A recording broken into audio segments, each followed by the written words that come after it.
The tale opens on a battlefield, the protagonist facing what looks like the final boss, Horn, brandishing a massive blade. The enemy declares that God has fallen, that humanity now kneels to money, and speaks of arcane engineering twisted into chains. In chasing progress, people turned themselves into slaves of monsters. The protagonist, sword trembling in his grip, demands to know how such madness could ever be fair. When Horn raises his weapon, he charges headlong, furious that nothing makes sense. The clash ignites an explosion that engulfs the city, sealing the moment as the highlight of the greatest modern apocalypse game, Arcane Soul. Back in reality, Kim Jun-soo, 22 years old, glares at his phone screen. On it, his avatar writhes in defeat. To him, this so-called masterpiece is nothing but a pay-to-win scam. For someone who refuses to pour money into it, victory feels impossible. His opponent barely tries. Autoplay alone carries that overpowered character through the fight, and still crushes him without effort. As if to rub salt in the wound, the enemy brags that the free-to-play performance wasn't bad before finishing off the fallen character. Seething, Jun-soo storms down the street cursing everything.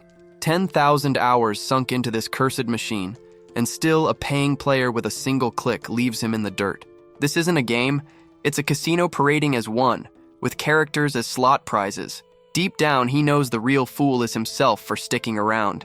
He should be grinding homework, not digital despair. And yet, like the addict he is, he taps for the daily free pull. Just one more shot. This time the screen flashes differently. A platinum chest appears, wreathed in a strange glow. He knows that light instantly. Inside lies the exact same warrior his rival used, the SSR rank Celestial Demon. Jun-soo freezes, stunned. He just pulled the rarest, most valuable character in the entire game. The chance of pulling that for free was 0.0006. Basically impossible, like hitting the lottery. Without hesitation, he burned every free character in his inventory to fuel the new one, the Celestial Demon, easily the most powerful unit he had ever touched. Years of grinding meant endless stockpiles of resources, and he was ready to max it out. No more getting crushed by pay-to-win players. One by one, his old characters fused into the demon, the experience bar climbing higher. He tossed the phone into the air, saying farewell to Warrior Kim, his longtime avatar named after himself with all the creativity of a rock. A true genius at naming. But then, something strange. Right after unlocking the Celestial Demon, his expression shifted.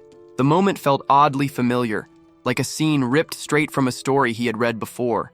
The screen faded, and the next thing, his eyes snapped open in a hospital bed. Not an Isekai. Or was it? He staggered upright, disoriented, unsure where he was or why. Pain exploded in his skull as fragments of memory returned.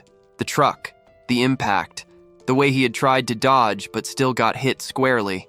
As clarity crept back, the door opened and a nurse stepped in. She addressed him as Warrior Kim. She promised to fetch a doctor while he sat frozen, baffled by the name. And then he saw it, on the hospital file, printed clear as day, Warrior Kim.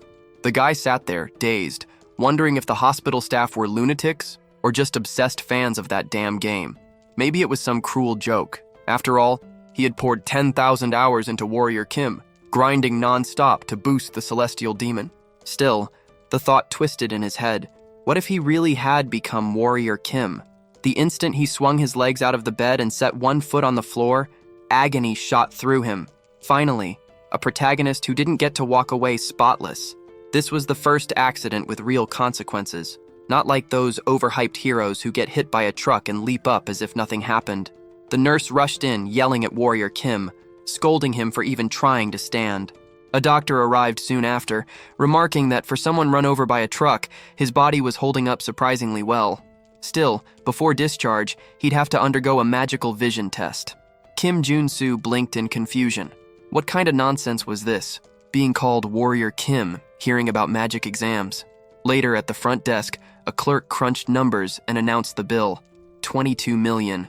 He froze, convinced he was staring at U.S. hospital robbery. He protested, claiming he paid his taxes and had coverage under Korea's national health system. The receptionist only looked puzzled. In the land of the orange-haired ruler, public health didn't exist. She asked if his insurance came from the Legion or the Magic Tower instead. Every word drove him deeper into bewilderment. Then it clicked. He had seen these names before.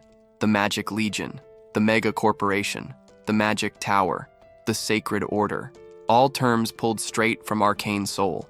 The four great factions ruled this world, the same ones from the game, a place abandoned by the gods where human science had leapt forward in desperation. Earth had been poisoned by monsters, and survival meant tearing apart and remaking the human body itself. At last, the realization crashed down on him. He had fallen straight into that merciless world. Worse, he arrived broken and battered, fresh from an accident that left him barely standing. Stumbling through the area, he muttered at the cruelty of it all. One moment, he had celebrated pulling the celestial demon, and the next, he was dropped here as nothing more than a tutorial character. Maybe this was divine punishment for tossing away all those versions of Warrior Kim. When he reached his quarters, disappointment hit hard. The room was a tiny cubicle, even smaller than the place he once called home. He collapsed onto the bed, already cursing his fate. His body was ruined, his pockets empty, and worst of all, his identity reduced to a worthless tutorial role. The only silver lining was the setting itself, Arcane Soul, a world he actually knew. But that knowledge was a curse too.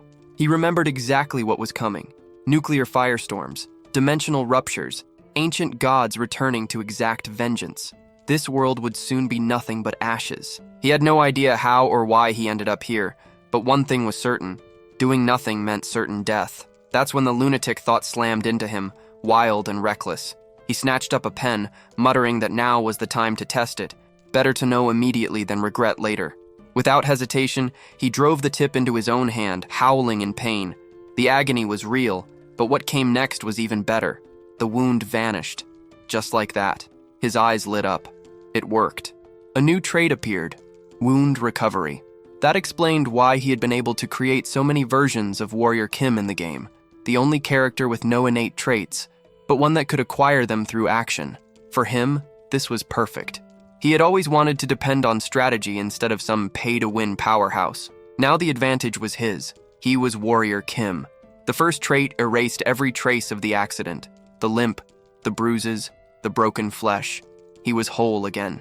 And in Arcane Soul, survival meant clawing for strength non-stop. If you were poor, you died. If you were weak, you died. If luck turned on you, you died. If you ran too much, you died. But he refused to let any of those be his ending. He thought back. At the beginning of the game, he had ranked a pathetic 100 among the Kim 1689s, but he grinded without pause. 10,000 hours later, still never spending a cent, he had clawed his way into the top 10, rank 9. One of the best, and always with Warrior Kim. The same body he now inhabited. In the player zone, a grizzled man with a heavy beard eyed him and asked if this was his first time there. He admitted it was, and announced he wanted in on the mana purification business. Truth was, money came first. In this gacha nightmare, cash meant everything, and his only asset was his own body. That would be his way to earn. The old man slammed a boot on the table, warning him that mana purification was just a pretty label. What it really meant was dungeon cleaning. His name was Director Choi Shun-soo. A little stiff, the protagonist nodded that he understood. Choi immediately pointed out the obvious. There was absolutely nothing listed on his resume. But that didn't stop him. He knew the job he was asking for was the lowest of the low, which meant he'd definitely land it. Cleaning contaminated mana wasn't something most people dared to touch. Ever since monsters had flooded the Soul region, dungeon cleanups became essential. The work was brutal, collecting battle remnants still radiating corrupted mana. The danger was obvious. Prolonged exposure could kill instantly. Proof of it stood nearby. A man clutching his head, black aura seeping out, begging for help, until he twisted into something monstrous. The mutation was swift, the execution even swifter. That was the price of failure. Choi Shun-soo didn't sugarcoat it. He told him he was hired and would be assigned once the squad had enough bodies, but he warned him to think hard about it. Too many had started this job and quickly turned into husks unrecognizable as human. Kim Jun-soo wasn't shaken. He insisted the old man had nothing to worry about. If he had one thing, it was patience. 10,000 hours spent grinding for free proved it. Patience and endurance were carved into him. Then the story jumped to his new captain, a man literally named Deer. No joke, he even had small horns to match. Deer squinted at him and asked if this was the fresh trash dumped onto the team. Confused, Junsu admitted it was him, but bristled at the insult. He hadn't signed up just to get mocked. Deer yanked him by the collar, face inches away, demanding to know if he thought this was a playground. Where was the fire in his eyes? He promised the rookie that after one mutation outbreak, he'd be begging for death. Kim brushed off the threats without flinching, answering that he'd keep it in mind. In truth, he remembered it being the same in the game. Deer always loved scaring rookies. The real puzzle was why someone like Deer, ranked as high as R, was stuck here. Rumor had it he used to look normal, before awakening and sprouting those strange antler-like horns. That's when another figure rushed in, a man in a blue shirt ordering Deer to quit hassling the newcomer. They were already short on manpower for this dirty line of work. This was Red Hog, a veteran with 5 years of dungeon cleanup behind him. Deer only scoffed, saying he didn't expect much from the rookie. As long as he stayed out of the way, that would be enough. Then he turned, barking that it was time to move. 5 cleanup sites were waiting. Kim simmered.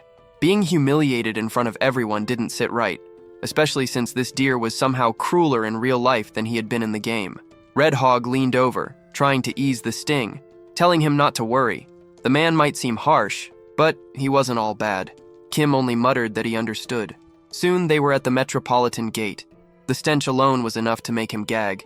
But Deer, unfazed, barked for everyone to get ready. The card swiped, the gate opened, and his roar cut the air. Formation now. Inside, mountains of debris loomed, and crawling among them were slimes. Not ordinary ones, contaminated slimes. Their danger wasn't raw strength, but persistence. Slice them apart and they just split. The only way to kill them was to dig out the mana core hidden inside. The fight turned messy fast. One of the team members was nearly swallowed whole when Kim lunged in. With a pickaxe in his grip, he swung hard, shouting out that he wouldn't take responsibility for the outcome. The strike tore through, clipping the slime's core just in time and missing the man's leg by a hair. The poor bastard who almost lost his leg was pale and shaking, but the slime was gone for good. Another guy, less lucky, lay on the ground trembling after his manhood got split in half. Meanwhile, Warrior Kim tore across the field like a machine, slamming his pickaxe straight into core after core, each strike perfect, each monster collapsing instantly. The boss and the squad froze, baffled. How the hell was he doing that? The cores were randomized. No one was supposed to land direct hits every single time. It was impossible. At least it should have been. Flashback to 2 days earlier. The lunatic had been crawling through a playground, digging in the dirt like a stray mutt. Parents hurried their kids away, whispering not to look at the crazy man. Then Kim's eyes lit up. He found it.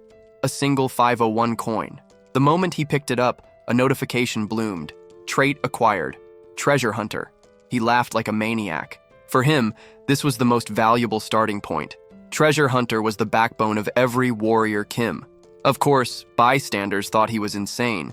An old lady warned the kids not to pay attention to the fool celebrating a dirty coin. But Kim knew better. Before fighting monsters, you had to scavenge, collect the right things, earn the right traits. Next, he staggered to a trash can and shoved his face into the stench until he retched. The reward was immediate. Trait acquired, contamination resistance. Disgusting, but necessary. Just like in the game, traits weren't handed out. You triggered conditions, and the system rewarded you. Warrior Kim could hold 6 traits active at once, swapping them freely. And with Treasure Hunter in play, his eyes locked onto enemy weak points with uncanny clarity. That was why he could carve into slime after slime like it was nothing. He wasn't guessing. He was seeing every mana core glow like a target painted just for him. The slime detonated in the middle of the squad, spraying filth everywhere. Deer raised his arms, barking at the team to stay sharp and not breathe in the contaminated mana. In the middle of the mess, Kim stood dripping in slime, grinning like a maniac. Hard work always paid off. Warrior Kim was built for players who bled effort into every step. And with contamination resistance active, he wasn't worried about being poisoned. On the surface, he strutted like a badass. But later, slumped on the bus after a full day of dungeon cleanup, he looked wrecked. Red Hog dropped into the seat beside him, thanking him sincerely. Thanks to Kim, they were clocking out early. He admitted he'd never seen anyone work like that. Maybe Kim would awaken someday just like Deer had. Kim brushed it off with a lie, claiming he only had some old military training. Nothing special. Red Hog didn't buy it, still praising him, saying even that made him remarkable. But then something strange started happening. Horns broke through his forehead, subtle at first. Red Hog didn't even notice his own body shifting, mutating without him realizing. Kim's expression darkened. He told him straight, "Ease up, take a break before it gets worse." But Red Hog only laughed bitterly. Better to turn into a monster than face a mountain of debt in this cursed reality. And that was the world he'd fallen into. A nightmare stitched together from the worst pieces of existence. The Korean grind of 25-hour workdays blended perfectly with the American healthcare system, the shining masterpiece of capitalism. Kim knew the truth. Someone like Red Hog had no real choices. 4 days passed, another cleanup run completed, and once again, Kim was the only one standing tall. With contamination resistance on his side, he finished without collapsing like the rest. Around him, teammates gagged and puked, bodies wrecked. Red Hog looked the worst of all, the early signs of mutation crawling across his skin. Kim could only curse silently. He'd warned the guy to stop grinding himself into the ground. That's when Deer appeared at his side, smirking. The kid still had stamina to spare. "Must have been youth," he said. Nobody would have guessed a rookie could handle the job this well. Kim deflected humbly, saying it was all thanks to the squad. But inside, he knew the truth. It was those traits carrying him. Deer slumped onto the ground, muttering that he, on the other hand, was completely drained. Then came the sound, a wet, guttural noise that cut the air. Everyone turned. Red Hog stood trembling, body twitching, face already warping. The others rushed to him, desperate, asking if he was all right. Deer didn't wait. He bolted, shouting warnings to stay sharp. Kim's stomach dropped. He knew exactly what was about to happen. The squad clung to their friend, begging him to stay focused, promising they'd make it out together. But his eyes clouded, expression twisting into something inhuman. And then, boom, an explosion ripped through the cleanup site. When Kim's vision cleared, a massive red foot slammed into the ground. Red Hog was gone. In his place stood a mutant, roaring, mindless, lost forever. That was the cruelest truth of mutation. Sanity vanished in an instant. And if they didn't put him down right now, none of them would leave the dungeon alive. The real problem hit him hard, literally. The 6 traits he had equipped were all tailored for cleanup duty, not combat. None of them gave him an edge against a rampaging mutant. He scanned the battlefield, heart sinking. No matter how he calculated it, everyone was doomed. This wasn't one of those cliché moments where the protagonist suddenly dodged like a god and turned the tide. No, this story stayed raw. With no combat traits active, he took a full punch straight to the face. The impact buried him in the dirt, body smashed and reeling. At least resistance was holding his bones together. Without it, he'd already be dead. But giving up wasn't an option. He clawed the air, pulling up his status window, fingers flying as he swapped out traits one by one. Strength, to push his blows further. Mana heart, to channel energy with focus. Resistance, to keep himself alive hit after hit. Mana absorption and regeneration, a combo that would let him steal energy and patch himself back up. And the final piece? Corruption resistance, the only shield against a mutant's toxic power. With that lineup, the foundation was set. Now, it was time to hit back. But before he could act, the ground shook. Charging straight at him came the nightmare itself. Red Hog no more, only Red Row, the mutant, screaming as it lunged for another devastating strike. Kim hurled the shovel aside and triggered strength. Power surged through him, 10 times that of a normal human. One swing sent the mutant flying through the air like a damn golf ball. For a moment, he felt it. The rhythm was right.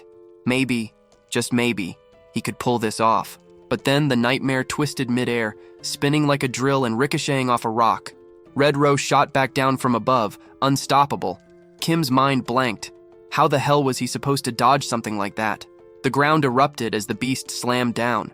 Kim barely survived, his resistance flaring to boost his defense tenfold. Even then, when he pulled himself up, his body screamed in agony. That trait might have kept him alive, but it didn't erase pain. He knew he couldn't hesitate. If he paused even a second, he was done. So he unleashed a flurry of punches, wild and desperate, like a JoJo-style barrage. But the mutant's back bristled with spikes, and then, whistling through the air, one shot out like an arrow. No, not one. Dozens. A storm of spikes rained down, tearing him apart. Resistance kept his body from collapsing completely, but Kim lay shredded on the ground, coughing, still refusing to quit. Pierced all over, he staggered up, charging once more, fist raised for another strike. His hand crumpled on impact, bones breaking under the force. And then Red Row wound up again, a brutal attack detonating and blasting Kim's arm to pieces. This was the first monster, the first real fight, and it already felt like a damn final boss battle. Lying in the dirt, bleeding, Kim thought bitterly that being Warrior Kim never meant having an easy life. The mutant loomed over him, hammer fist cocked to finish the job. The blow came down, the ground split wide open. Another explosion swallowed everything. A flashback cuts in, back when it was all just a game on his phone. Warrior Kim, pixelated and cocky, taunting enemies to come at him because victory was only a few taps away. Back then, hunting was effortless. Tap, tap, done. He never stopped to think about what those characters actually endured. Now he knew. Every trait, even the weakest, was earned through pain that ripped the body apart. Back in the fight, Red Row's massive hand clamped down, and from within came a strike that smashed into Kim's face, sending him flying again. His body was torn, impaled, broken, yet suddenly his muscles bulged, veins swelling with unnatural power. A notification rang out. Trait acquired, mutant muscle. It was insane, like his bloodstream had been flooded with pure tremolone, and in that moment, he understood. Nothing came for free. Every gain had a cost. His reckless charges, his refusal to back down, those weren't mistakes. They were the only path to this trait, unlocked when mana, heart, and strength aligned with his body at the breaking point. From the very beginning, it had all led to this. Red Row lunged again, hammer fist swinging. This time, Kim caught it with his arm, muscles locking, the impact shattering the ground, but not him.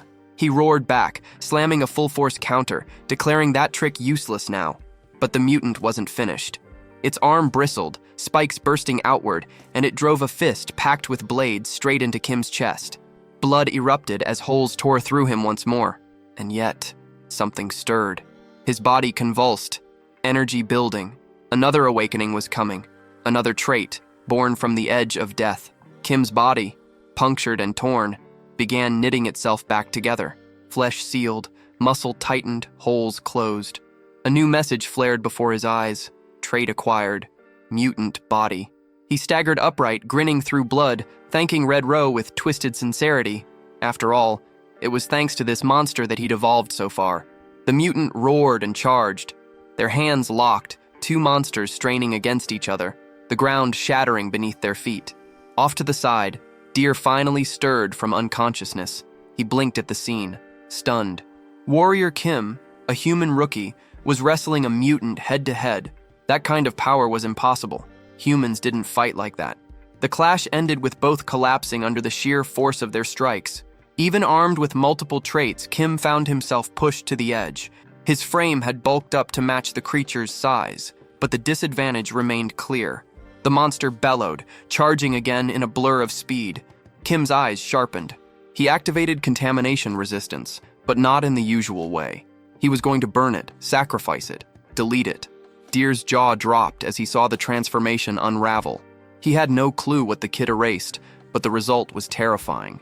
Kim's skin flushed crimson, his body swelling, muscles twisting larger. His whole form warped, demonic, arcane symbols scarring across his head. He opened his mouth and a beam of raw power erupted, a laser scorching half the battlefield into ash. Deer lay flat on the ground, shaking, unable to comprehend what he had just witnessed. From his view, it wasn't Kim fighting anymore. It was two mutants tearing each other apart, and Warrior Kim turned back just enough to glance at him, eyes burning like a devil.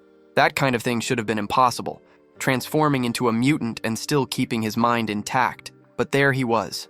Mutant Warrior Kim, 30 meters tall, towering like a nightmare, while Deer crawled on all fours, looking up in pure shock. The giant hand of Red Row swung down, ready to flatten everything. Deer braced for death, but when he looked back, the monster was gone. Kim had already reverted, his colossal frame collapsing into his battered human body. The energy burned out, and he hit the ground like a sack of garbage, grinning through the pain, celebrating the simple fact he was still alive. The only reason any of it worked was because of corruption resistance. That trait opened the path to both mutant body and mutant muscles. And if you had those active, then deleted resistance, the mutant trait awakened. Everyone knew the rule. Once that happened, there was no going back. You stayed a monster. But Kim wasn't like everyone else. 10,000 hours of play taught him the loophole. First, acclimate to the feel of mutant muscles. Then, when deleting resistance, cling to even a shred of consciousness. After the fight, strip off the mutant trait immediately and re-equip contamination resistance. That was the trick. Do it right, and you could transform and then return to human form. A dirty cheat. A sneaky bastard's move. Proof he wasn't just tough, he was a strategist. Only problem? Right now, he lay sprawled in the muck, muscles screaming, body cooked, unable to twitch a finger. Stats bottomed out, yet the frame was still massive, built like a monster. Warrior Kim, exhausted beyond belief, was now a hulking mess of raw muscle and pain. Kim staggered to his feet, legs trembling like broken stilts, but the manic grin on his face said it all. When Red Row went down, he scored a level 1 human mana core. Jackpot. He cackled like a lunatic, claiming it was worth every second of pain. The whole friendship thing with Red Hog? Forgotten instantly. Who cared? Mana cores were the only currency that mattered. He bounced with joy, muttering that this cleanup gig really paid off. That's when Deer appeared, flanked by 2 survivors, eyes wide. They wanted answers. Was Kim really a mutant just now?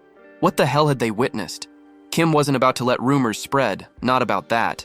He put on a straight face and spun a lie. The virus had hit him. He let it happen because it was the only shot at winning, and by pure luck, he reverted to normal. Deer narrowed his eyes, not buying it completely. Too neat, too clean. Kim just shrugged, tossed the loot in his hand, and told them to focus on leaving. The area was filthy with contamination. Fresh air was all that mattered now. Deep down, he knew saving their skins and handing over cores would keep them quiet. For now. Still, Deer lingered, unsettled, one hand on his crotch like the stress was eating him alive. Suspicion burned in his eyes. Back at headquarters, Chief Choi Shun-soo greeted them with a grin stretched ear to ear. He clapped Kim on the back, praising him for enduring such a brutal ordeal. Must have been hell out there. Kim shrugged it off, saying it was nothing, easy even, though inside he couldn't figure out why the chief was suddenly trying to butter him up. Then the truth landed. The chief said Kim should have just admitted it from the start, that he was a superhuman. If he had, he would have been given real work, far better than dungeon cleaning. Suddenly it made sense. The boss thought Kim had awakened a natural ability, and in the world of arcane soul, a superhuman was exactly that, a human who carried abilities far beyond the norm. Kim smirked to himself. Thanks, author. Without those explanations, no one would get a damn thing. In this world, strength was currency, and superhumans were rare. He knew he wasn't one of them, just an ordinary guy who happened to take down a mutant. But if people wanted to believe otherwise, he wasn't about to argue. The boss pulled a heavy pouch from his pocket, announcing payment for the cleanup. The sight of that fat stack made Kim's grin stretch even wider. The chief slammed 50 million down on the table, explaining that normally the company cut 20%, and the rest went to the squad. But this time, things were different. They'd only keep 5% and toss Kim a special bonus on top. Kim froze, eyes wide. When the numbers settled, he was walking out with 12 million. He couldn't help it. He laughed like a lunatic, raving about how great it was to work with such honest people. Stumbling out of the office, cheerful and half delirious, he was already daydreaming about how to blow the cash. That's when another cleaner passing by noticed his spring in the step. Said he must have gotten a fat payday. Kim scratched his head, embarrassed, confirming it, then recognized the guy. He was part of the same job. The bald man leaned in, voice low, asking for a favor. His wife was sick, and he needed to borrow money. Poor Kim. Not even 10 seconds with his payout in hand, and already people were begging to snatch it away. The curse of sudden wealth had arrived. The bald man apologized, saying this was his only chance. Working with Kim made him realize the kid had a good heart. Kim hesitated. Helping strangers in this world could be suicide. He barely understood the rules here, didn't know who he could trust, and truth be told, he didn't even have enough to secure his own survival. What if this guy turned around and stuck a knife in his back later? But deep down, Kim was still soft. He told the older man not to bow, handed over a handful of mana stones, and muttered that it wasn't much, but hopefully it helped. Warrior Kim would never walk past someone in need. Cut to later, only it wasn't the man's home, but a back alley. His grin twisted cruel. That idiot really is a sucker. Just because I pulled a sad face, he gave me money. Deer stepped out of the shadows, arms crossed, sneering. The rookie must be new to the game if he thought tossing money around was smart. If he'd invented a sob story about having kids, Kim probably would have handed over even more. The bald man grumbled, still bitter, saying Kim had probably pocketed a bigger cut than the rest. Deer agreed, eyes sharp. Something was off. That brat wasn't even a superhuman. So what was his trick? Maybe it was time to remind him how brutal this world could be. He crushed the mana stones in his fist, shards falling like dust. Lesson time. Meanwhile, Kim Junsu, blissfully unaware, was already burning his first paycheck in the most ridiculous way possible, laid out in a luxury room, getting a massage, sighing in delight.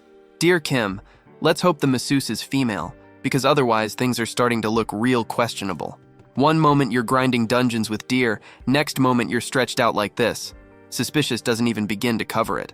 But hey, whatever keeps him going.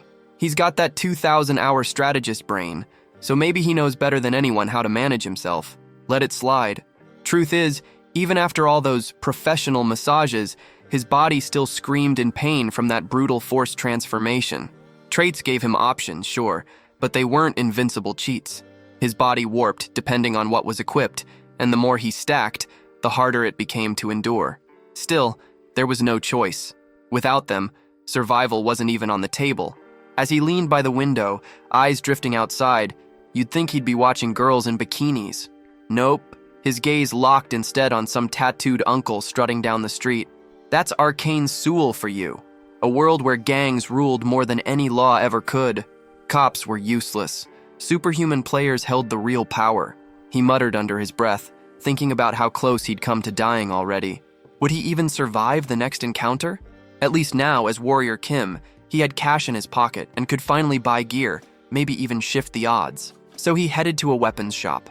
And finally, the artist put pencil to paper and sketched a woman into this damn story. The shopkeeper glanced up at him, asking what he was there to sell. He stepped up to the counter, dropping a casual line about bringing in monster remains. The woman didn't even blink, already warning him they didn't buy level 0 mana cores. Kim smirked. Don't underestimate him. He reached into his pack and slammed down the prize, a human mana core, gleaming like some cursed Rasengan straight out of Naruto. Not just any core either, a level 2. No need for her jaw to hit the floor. In the hotel, he'd fused everything he had, the scraps from Red Hog's corpse and the pile of slime cores, into this one. That's why it looks so damn impressive. He scratched his cheek, embarrassed, asking how much it'd fetch. If the payout was decent, he could finally gear up properly. The verdict? 4.77 million. Kim's face lit up. Finally, some serious cash. He didn't waste a second, told her he wanted to browse armor and weapons. She motioned for him to follow, leading him past the counter. And back there? It wasn't some fantasy dungeon store. It was a full-blown military arsenal. Rows of M4s, pistols, bazookas, stacked backpacks, like he'd walked into a private army's stockpile rather than a game shop. This was starting to feel less like solo leveling and more like a gritty PUBG run. But Kim didn't care. He was buzzing, proud of the haul strapped to his back. With half an arsenal stuffed in his pack, he finally thought he could enjoy Arcane Soul in peace. That's when a voice called out. Another woman, second female character to grace this world. The artist was getting bold now. She eyed him carefully and asked if he was a mercenary. Kim shook his head, saying no. She shrugged, ready to move on, but then flashed a thick wad of bills. She explained she was on a business trip, nervous about a local gang, and needed protection for herself and her cargo. Kim's brain fired fast. $500,000 for glorified bodyguard duty? Not bad, especially since he was freshly equipped. His whole face changed. He swore he'd never abandon a woman in need. If she needed a guard, Warrior Kim was her man. They moved together through narrow alleys, the whole scene sketchier by the second. Even Kim thought it didn't add up. Why would some businesswoman drag him through a place this shady? But she hurried ahead, climbing a staircase, telling him to just follow around the corner. At the end of the hall, she gestured, insisting it was right there. And Kim, the foolhardy Warrior Kim, followed without hesitation. To see clearer, he activated night vision, a trait kicking in to pierce the dark. That's when the trap snapped shut. The woman whipped around, pistol in hand, smirking that he was more cautious than she thought. Before he could even ask, she was already aiming square at him. Then came the voice. From behind, Deer. Kim turned, words on his lips, but Deer cut him off cold. saying it was good to see him again. Kim couldn't believe it. He demanded to know what he'd done to deserve this, but Deer was already grinning, saying he just looked like an easy mark. Kim didn't wait to hear the rest. He bolted. He ditched the heavy weapons pack and sprinted toward the alley's end. Deer barked the order, and the woman raised her pistol. The shot cracked, tearing straight into his spine. Kim tumbled down the stairs like discarded trash. The gang leader cursed, yelling she was supposed to hit his leg, not kill him. The woman shrugged. Better dead than slipping away. And just like that, Warrior Kim was finished. The strange rookie who had killed a mutant but somehow stayed human, gone. The woman mused that maybe it wasn't so bad. A body like his might fetch a price on the market. The leader didn't care. He just told them to drag the corpse off. But then, in a blink, the body was gone. Confusion spread. Nobody could figure out what just happened. The lights above burst one after another, plunging the place into total darkness. Panic erupted as someone screamed. Skull cracked from a blow they couldn't even see coming. Absolute black. Absolute chaos. That's when the truth clicked. Kim hadn't died. Along with his stacked strength and resistance traits, there was one more ace. Back at the shop, he'd bought a bulletproof vest just in case. The shot hadn't ended him. It had triggered something new. Trait acquired. Playing dead.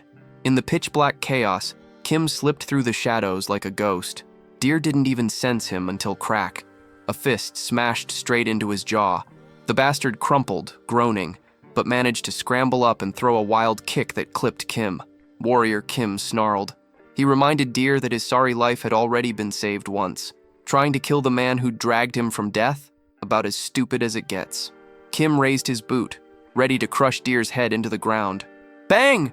Another gunshot split the dark. The girl's voice rang out, demanding Kim freeze, calling out for Deer. Invisible or not, the bullet still found him, searing through his arm. Pain snapped reality into him. That's when the truth echoed in his head. In Arcane Soul, the real monsters weren't beasts or mutants. It was the people. And he'd been far too naive, trusting way too easily. Teeth clenched, he yanked out his Glock. One clean shot. Bam. Right into her hand, blasting the pistol away. Not the cold, Kira-style execution some expected, but a sharp warning. But of course, Kim was still Kim. Too soft, too distracted, hesitating in a world that didn't forgive. And Deer? The rat took full advantage. He lunged from the side, driving a massive kick into Kim's mouth, snapping his head sideways with brutal force. Kim barely twisted aside, the kick grazing past as his Glock clattered to the ground. His eyes widened. The bastard's legs weren't human anymore. Antlers might have been missing, but those limbs, they had shifted. Deer had just awakened. A real level 1 superhuman stood before him. Warrior Kim's HUD flashed, dropping the explanation like a cruel tutorial.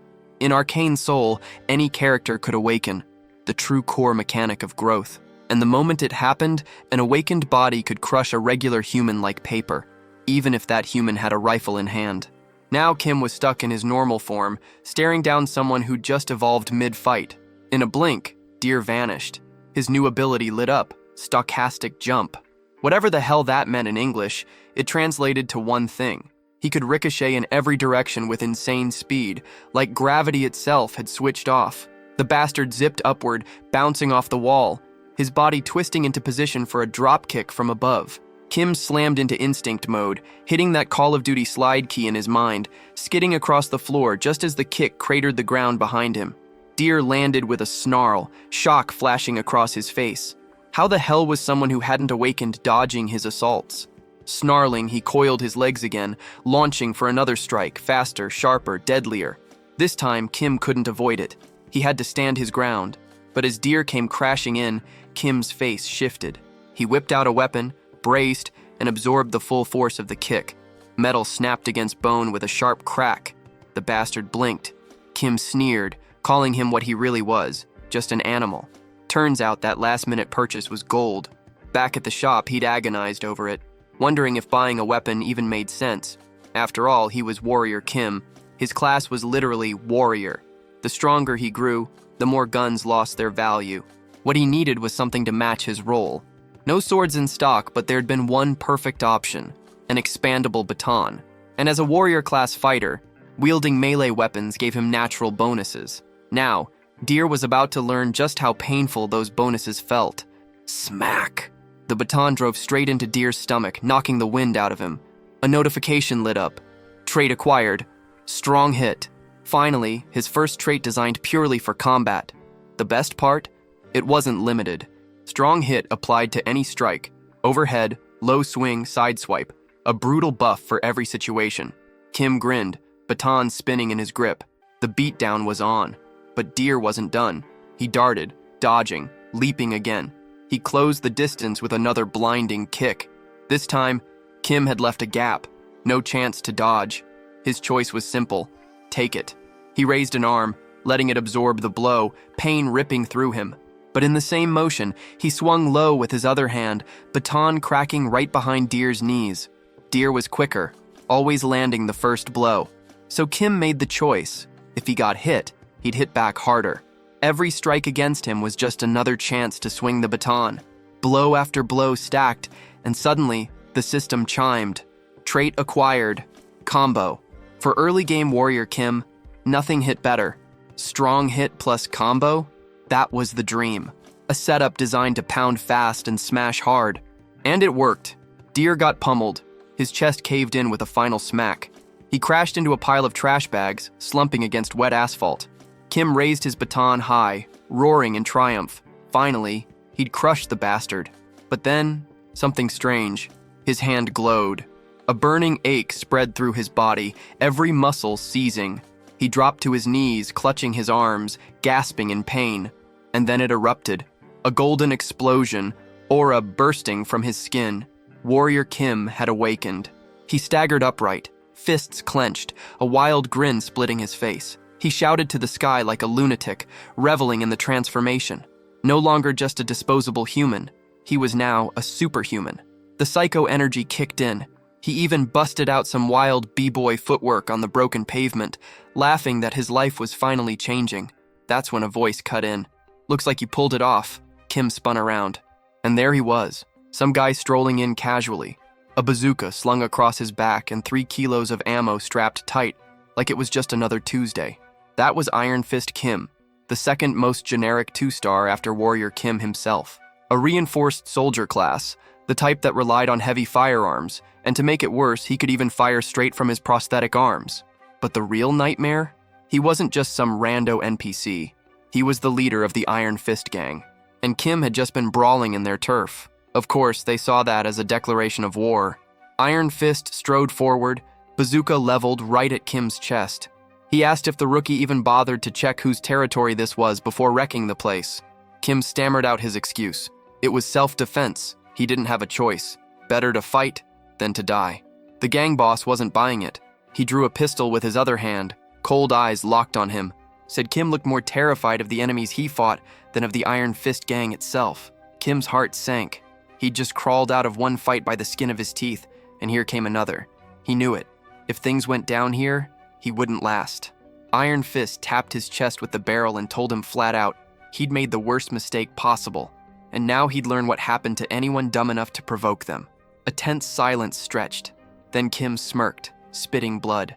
Said they forgot one thing. He yanked the pistol upward, wrapped his own hand around it, and pulled the trigger himself. The bullet tore straight through his chest. Iron Fist froze, baffled. Did this lunatic really just shoot himself? Kim staggered back, blood pouring, but his eyes were blazing. Of course it wasn't suicide. It was a trigger, another trait condition. This time his body was already stitching itself back together, faster, stronger. Advanced regeneration. Iron Fist, Steel Fist, whatever people called him, narrowed his eyes. The kid was dangerous, interesting, definitely worth paying attention to. Exactly. That trait clicked into place because he already had basic regeneration and had crossed the threshold into becoming a superhuman. But Kim wasn't just flexing his new powers, he was bluffing hard. He knew damn well the Iron Fist gang wouldn't just let him stroll away. So he puffed up his chest, pointed at the crew and warned them straight. If they weren't careful, they might not leave alive. They were messing with Warrior Kim. Iron Fist just laughed. A deep, rumbling sound. Bold kid. Crazy even. And because of those guts, he decided to let Kim walk away this time. But the warning was clear. Survival came with strings attached. Kim swallowed the tension, nodding, thanking him through gritted teeth. The gang leader stretched out his hand, declaring he looked forward to working together. The message was obvious. Kim wasn't free, he'd just been drafted. From now on, he was under Iron Fist's shadow. For someone scraping the bottom in a city like this, though, maybe a connection wasn't the worst thing. Kim clasped the man's hand, muttering, "Until next time." The scene cut. The ruined streets vanished, replaced by the Tower of Superhumans. In the game, it had always been grand, but standing here in person was on another level. Gleaming, massive, impossibly tall, nothing like the slums he'd been holed up in before. Behind him, a voice rang out, polite but commanding. "Thanks for coming to visit the Superhuman Tower." Kim had been expecting some cool priestess type, maybe even a bongshul girl. But nope, it was just a receptionist. Neat uniform, professional face. Didn't matter though. The second she spoke to him, his cheeks flared red. The kid looked like he'd never been within 16 micrograms of woman in his entire life. She told him straight, he must be there for his superhuman certification. All he needed to do was step inside, where his mana and traits would be measured. Kim realized instantly how clueless he looked. She didn't even bother to ask if it was his first time. But right as he moved toward the room, the atmosphere shifted. A thunderous sound cracked overhead. Everyone froze, then bowed their heads, clasped their hands together, kneeling. They whispered, "The saint is arriving." Kim glanced up, wide-eyed. A beam of light split the ceiling, a laser blasting into the center of the hall. His pulse spiked. Machines marched out of the light, familiar ones. He knew them, the Order of the Old Father. And at their lead, a figure in a black helmet. Recognition hit him hard. That was a boss from the game. But here, now, everyone was worshiping her, bowing like zealots. He pieced it together. Maybe this was some kind of tutorial timeline. At this point in the game, the saint really was a human figure. But later, the truth unraveled. That the Order was just a cult masked as a religion. A cult that would one day massacre the city without hesitation. The faithful didn't care. They cheered, praying, praising her, saying the saint had come to measure her divine power. She drew a colossal hammer, golden light spilling from its surface. Her smile widened, feral, deranged. Kim just muttered to himself, too damn loud. System text flared yellow around her, reacting to the weapon. While she stood basking in it, lunatic grin plastered on her face, waiting for the results. The hall went dead silent as the results flashed across the system. The Saint, priest class, registered level 8 mana and a 6-layer circuit. The crowd erupted, chanting and cheering, hands still pressed together in reverence. She just wandered among them, that same deranged grin plastered on her face, basking in their worship. But one man wasn't cheering. Kim stood frozen, sweat running down his back. He muttered under his breath, they shouldn't be celebrating this. A level 8 superhuman wasn't a blessing. It was a weapon of mass destruction. The destructive power of an entire bombing fleet packed into one body. A walking national threat. And he knew the truth. This very saint would one day annihilate Seoul. Looking at the worshippers around him, eyes glowing with blind devotion, he clenched his fists. Nothing he could say would make them listen. For now, survival meant silence. He'd focus on himself, leveling up, staying low. To keep attention off his back, he restricted himself, activating only 3 traits. But then, the saint stopped. Her eyes slid sideways, locking onto him. The air went heavy. The man beside her asked what she'd noticed. Her voice cut through the room. She sensed something about that one. In the blink of an eye, she appeared behind Kim, moving faster than his eyes could track. Her words dripped with interest. "You have a very interesting ability." Kim nearly jumped out of his skin, spinning around, stammering. She had startled the hell out of him. And deep inside, panic churned. Why in the world was this future boss talking to him? Why him of all people? Whispers rippled through the hall. Could the saint have noticed the traits he was running? Everyone stared, baffled, wondering why she, the most revered priestess, would waste a word on that clueless idiot. Then she seized his hand. Her voice rang clear. She wanted to know his name. Kim's mouth went dry, but he forced the words out. The legendary, ridiculous name, Warrior Kim. His stomach twisted. In Arcane Soul, there was only one reason a priestess asked for someone's name. Sure enough, she began to pray, her voice booming with devotion to the Old Father. She called on him to baptize the boy, to bless him, declaring that the one who sat on the black throne of gold would grant him endless power. Golden light flared. Glowing tattoos snaked across Kim's arms and chest, the weight of sanctity pressing down. She told him to submit, to embrace peace, to abandon hatred. The crowd trembled with envy. This was a once-in-a-lifetime gift bestowed by the Great Daughter, the most powerful saint alive. But for Kim, it was a trap. He knew the system. Baptism meant locking in the paladin path. And these zealots, they weren't saviors. They were butchers. In the end, they'd slaughter the city, only to be wiped out themselves by Korea's strongest warriors. Accepting meant throwing away everything he'd fought for, marching straight into a dead end. So he ripped his hand free, teeth clenched, heart pounding. No way. This was the same as a crypto scam, except here, loss was guaranteed. The crowd gasped as he yanked back, dropped to his knees, and declared he refused baptism. The saint's smile vanished in an instant. Her eyes narrowed, voice icy. She asked if she had misheard him. Kim, sweating bullets but standing firm, told her flat out, nope, she heard him right. The saint's eyes narrowed, but she kept that eerie composure.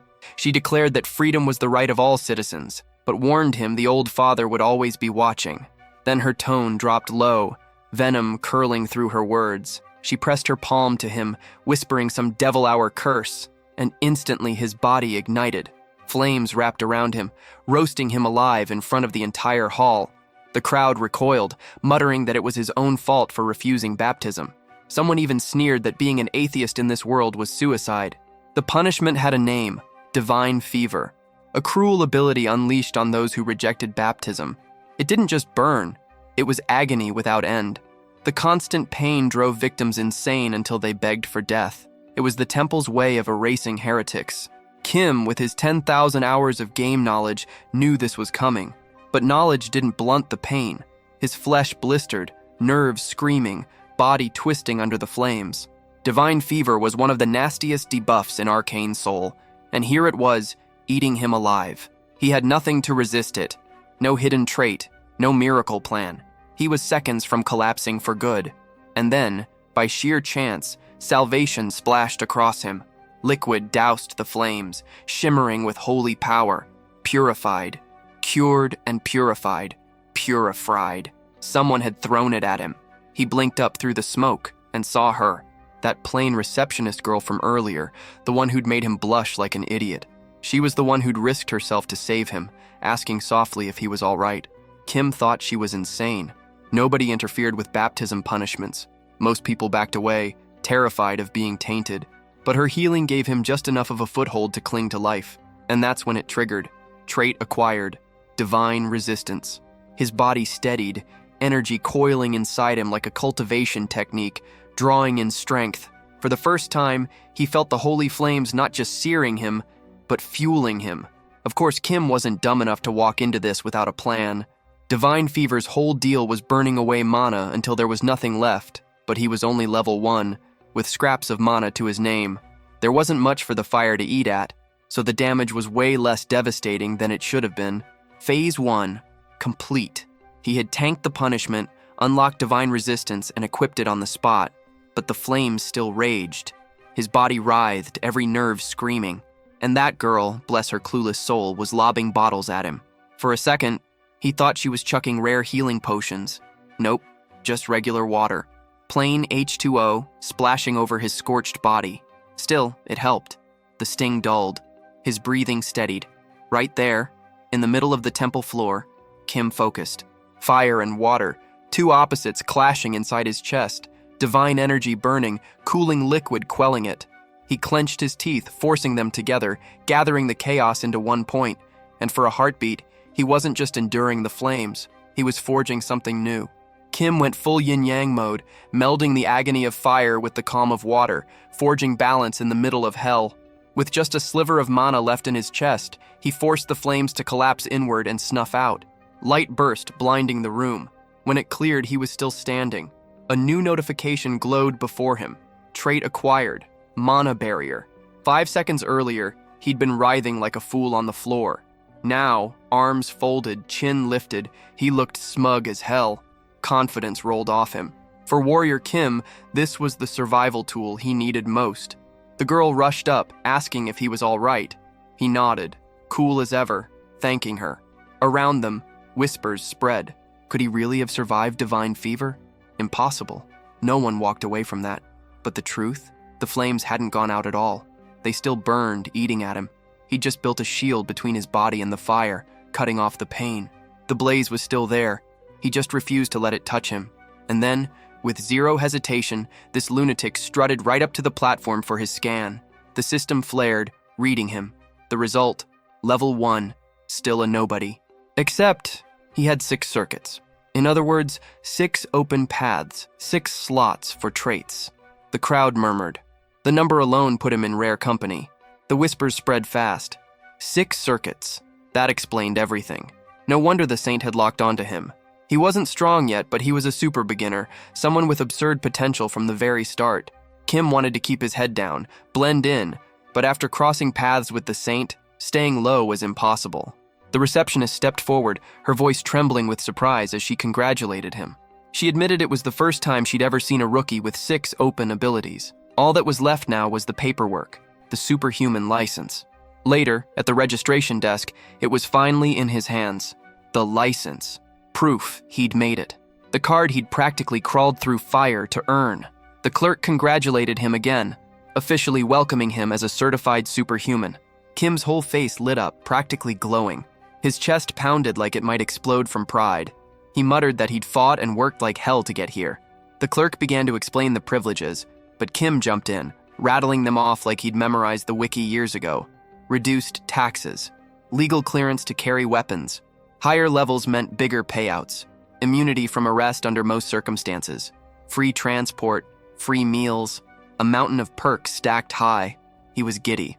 For the first time since stepping into Arcane Soul, Warrior Kim wasn't just scraping to survive, he was officially somebody. The perks just kept stacking. Kim kept listing them one after another, while the receptionist stared, baffled like, did this guy memorize the entire superhuman handbook? He grinned, saying it wasn't obsession, just that he was a doctor in superhumanology. Smooth cover. Then he lowered his voice, eyes drifting to the bustling crowd outside. There was one thing not included in the benefits package, a discreet way out. The last thing he needed was to draw more attention. She rose from her seat, calm and confident, telling him not to worry. She'd already prepared something. Kim nearly tripped over himself when she draped a small jacket across his shoulders, disguising him instantly. She told him to follow close. It was almost jarring. After dealing with massive, larger-than-life figures, the saint, the cult, the mutants, this girl felt normal, too normal. But maybe that was exactly what he needed. A yin to all the chaos, balance. As they slipped quietly through the cloaked corridors, he murmured his thanks. Without her, all of this would have been 1,000 times harder. And for once, he felt the weight lift just slightly off his shoulders. That cloak she draped on him wasn't just for show. It had the stealth ability. And by using it, Kim triggered another gain. Trait acquired. Stealth. At the end of the hallway, she stopped, pointing forward. That was as far as she could escort him. Kim thanked her, watching her walk away, still dazed. He never thought anyone in Arcane Soul could be that kind. And on top of that, she was cute. He promised himself that when he got stronger, he'd repay her. He pulled out the ID card she'd handed him and finally looked at the name, Baek So-rin. His heart skipped. He knew that name. In the game, she was a complete menace. One of the strongest berserkers alive, top 3 in her entire class. A sword-wielding maniac with a permanent mad grin.